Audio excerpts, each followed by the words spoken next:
What's the hardest thing about writing? Well, it's getting started. Maybe you're having a hard time coming up with a story idea, or you're stuck on where to take your story next.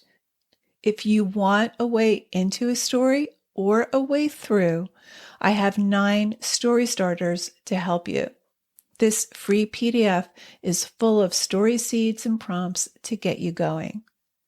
To download your 9 story starters, go to nancypanuccio.com/start. That's Nancy with an I, Panuccio with 2 C's, nancypanuccio.com/start. You've heard it before. Find your voice. Publishers say they're looking for fresh new voices, but what is writer's voice exactly? In today's episode of Writer Unleashed, we're going to explore what we mean by the writer's voice. And a little heads up, your voice is not lost and it does not need to be found. And we're going to compare the voice of 2 authors and try to get a fix on what's distinctive about each so that you can start to identify what's different about your voice, what makes you distinct, and you can start moving more towards that. Stay tuned. Writer Unleashed is for you, a writer who has a story you want to bring onto the page and into the hearts and minds of readers. I'm Nancy Panuccio, writer, editor, and writing coach. And each week, we'll explore techniques, mindsets, and inspiration for writing stories readers can't put down. Thanks for spending some time with me today. Now let's begin.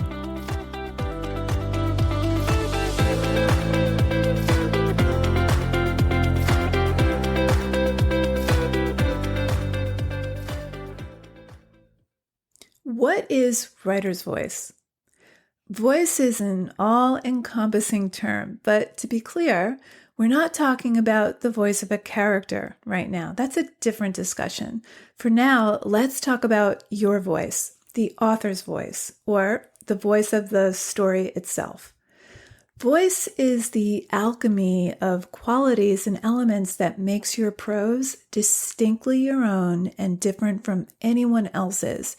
It's the indelible signatory imprint embedded in your story, novel, or memoir, and it ultimately derives from your vision of the world.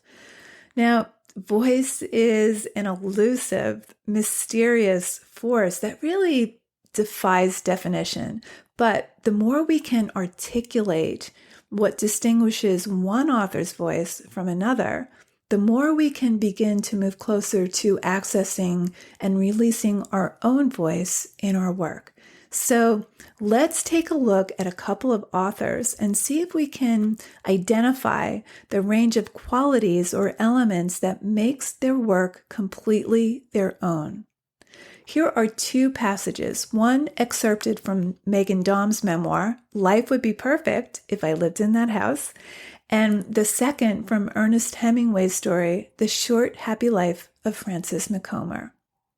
Here's Daum's passage, which takes place as she writes a down payment check on the purchase of her first house. I then wrote a check for $13,500 in earnest money, which represented 3% of the purchase price.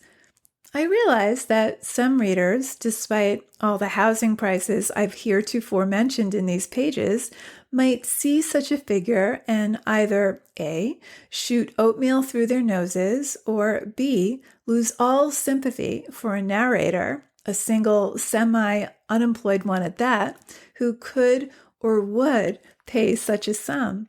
But please understand that in Los Angeles then, any property with 4 walls and a roof that cost under $500,000 was considered a steal. Never mind that the house on Escalada Terrace was smaller than a lot of Midwestern garages.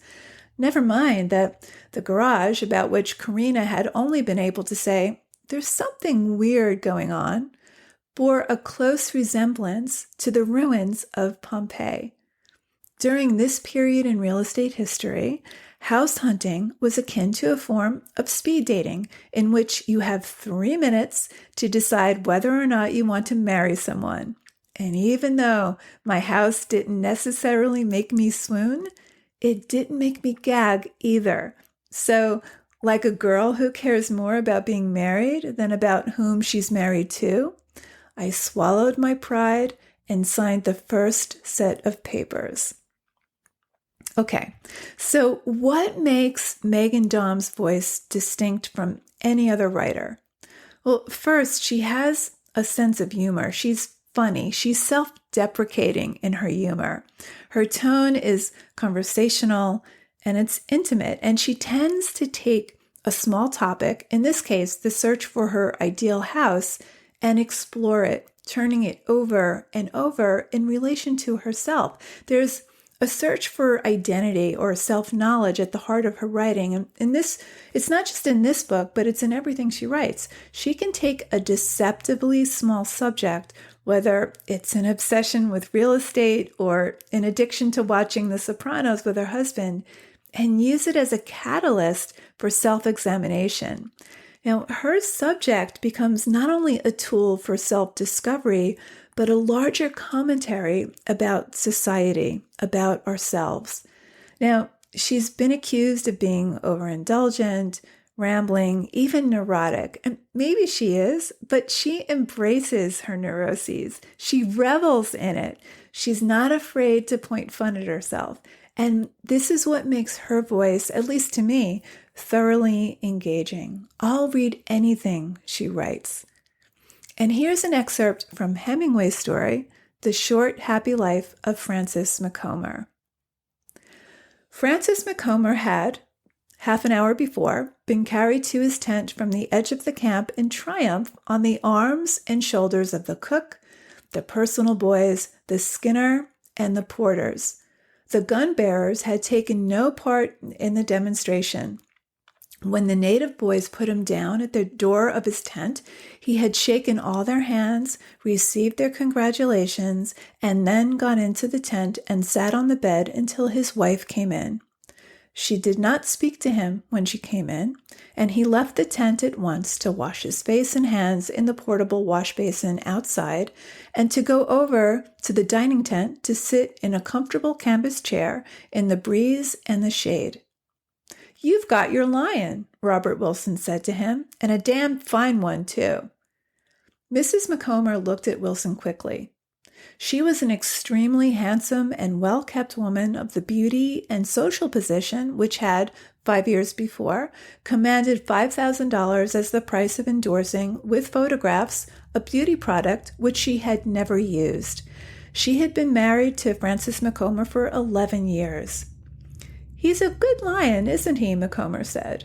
His wife looked at him now. She looked at both these men as though she had never seen them before. Okay, so what makes Hemingway's voice so distinct? When we read a Hemingway story, it's dramatic. The story unfolds before our eyes the way any drama would on the theater stage. He rarely enters the interior mind and emotions of his characters, and when he does, it's so fleeting and so subtle, we barely notice it. By comparison, we spend a lot of time inside Meghan Daum's mind, and this is true of her fictional characters as well. It's not just because she's writing memoir. Hemingway is far more interested in creating meaning through action, dialogue, body language, and silences. With Hemingway, we're a fly on the wall. We're voyeurs, watching, observing, just like he does. Hemingway's point of view is largely objective, and this makes sense because Hemingway began his writing career as a journalist, and his fiction was largely shaped by his reaction to his experiences in World War I. After the war, he rebelled against the elaborate style of 19th century writers by creating stories and novels in which nothing crucial, or at least very little, is stated explicitly. And this is perhaps one of the most distinguishing qualities about his prose. He reveals more by way of omission. While Meghan Daum has a flair for metaphor, for vivid descriptive language and rambling, complex sentences, Hemingway's sentences are taut. The language is simple, direct. His prose is spare and precise. But the simplicity of his prose is deceptive. He says a lot through a little by offering what's been described as a multifocal photographic reality. So voice has to do with your vision of the world and the way you articulate that vision. As fiction writer Abby Frooks says, it's the pulse and spin that your story gives to the world. Voice isn't confined to auditory qualities. It has to do with the vocabulary that you bring to your story and with the range of elements that are brought to bear on the story and the aesthetic that dictates the syntax, be it clipped or abundant, generous, ironic, measured, crazed, busy, focused, light, or intense. So ultimately, voice is just a matter of letting your feelings and sense of humor, or your sense of sorrow, loss, exhilaration, your sanity or lack of, your particular passions, fears, prejudices, and eccentricities, whatever it is, allowing that to have a hand in your prose. Twyla Tharp calls this your creative DNA. She believes that we all have strands of creative code hardwired into our imaginations.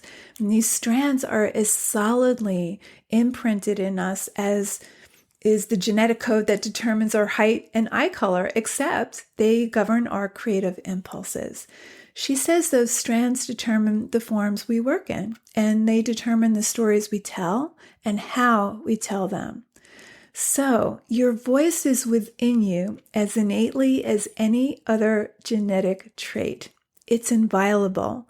Your voice is not lost. It's there. It just needs permission to emerge, and it needs permission to come out and play. And when you think about it, as far as human experiences go, we pretty much have the same. We've all experienced love and infatuation. We've all experienced loss and grief. We've all had our hearts broken. We've all experienced shame. We've been afraid, exhilarated, joyful, embarrassed, humiliated. But what makes our experiences different, what makes our voice completely our own, is our interpretation of these experiences. It's the synaptic connections we make. It's the imagery and memories that come unbidden. It's the meaning we derive out of our experience, and it's the order in which we lay that experience across the page. It's the form we're inclined to write in, whether it's the short story or flash fiction, novels or memoir, or the personal essay. It's the things we can't help noticing, and it's the things we refuse to notice. So here's an exercise straight from Twyla Tharp's book, The Creative Habit, that I think is a great way to see just how uniquely you see the world and how that vision can impact your stories. So this exercise is called Watch and Observe. Go outside and observe a street scene. Pick a man and a woman together and write down everything they do until you get to 20 items. The man may touch the woman's arm, write it down. She may run her hand through her hair, write it down. She may shake her head. He may lean in toward her. She may pull away or lean in toward him. She may put her hands in her pockets or search for something in her purse. He may turn his head to watch another woman walking by. Write it all down. It shouldn't take you too long to acquire 20 items. Now, if you study the list, it shouldn't be hard to apply your imagination to it and come up with a story about the couple. Are they friends, would-be lovers, brother and sister, work colleagues, adulterers, neighbors who run into each other on the street? Are they fighting or breaking up or falling in love or planning a weekend together or debating which movie they want to see? The details on your list provide plenty of material for a short story, but that's not the goal of the exercise. Now, do it again. Pick another couple. This time, note only the things that happen between them that you find interesting, that please you aesthetically or emotionally. I guarantee that it will take you a lot longer to compile a list of 20 items this way. And that's because when you apply judgment to your powers of observation, you become selective, you edit, you filter the world through your particular prism. Now, study the two lists. What appealed to you in the second, more selective list?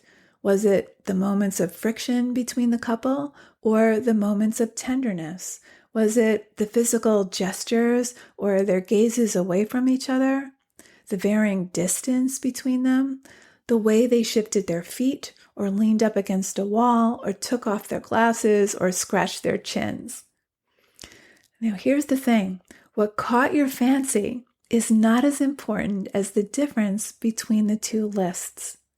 What you included and what you left out speaks volumes about how you see the world. Now, if you do this exercise enough times, patterns will emerge. The world won't be revealed to you. You will be revealed. Thanks so very much for joining me today. If this episode resonated for you, please leave a review. And if you haven't subscribed yet, hop on board. I come to you each week jam-packed with writing tips and inspiration to write stories that matter to you and that matter to your readers.